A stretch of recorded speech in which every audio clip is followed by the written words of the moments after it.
যার জন্য সিন্নি খাইলে মোল্লা চিনলে না। আপনারা 15-30 বছরে বেঁচে এই পর্যন্ত রাজনীতিকে নিয়ে এসেছেন, তার পিছনে দেশ নেত্রী বেগম খালেদা জিয়া।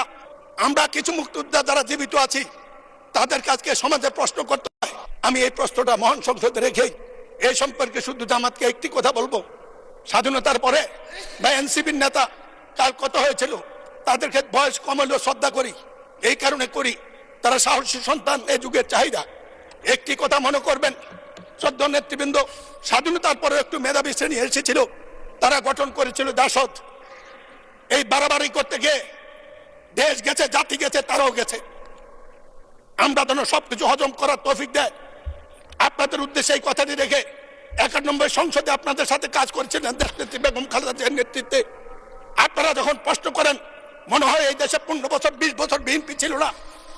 দেশ নেত্রী বেগম খালেদা জিয়া জাতি, দেশ, মানুষের বিরোধী দলের অনেক বিরোধ অপেক্ষা করে জামাতের সাথে একসাথে কাজ করার জন্য আমরা অনেকে না চাইলেও বাধ্য করেছিল। আপনাদের নেতা অধ্যাপক, আপনাদের নেতা মাওলানা গোলাম সাবান মরহুম, আমি বলতে চাই তিনি এই সংসদে একটি কথা বলেছিলেন, যার জন্য সিন্নি খাইলে মোল্লা চিনলে না। আপনারা 15-30 বছরে বেঁচে এই পর্যন্ত রাজনীতিকে নিয়ে এসেছেন, তার পিছনে দেশ নেত্রী বেগম খালেদা জিয়া। তার অবদানটুকু একটু স্মরণও করেন না। মনে করেন বিএনপি আপনাদের প্রতিপক্ষ, যেমন জাসদ একসময় মনে করতে আওয়ামী লীগ একমাত্র প্রতিপক্ষ, তাতে ইতিহাস দেশ কোথায় গিয়েছে এইটা বিবেচনা করার মতো বুদ্ধিবিদ্যা আপনাদের সবার আছে।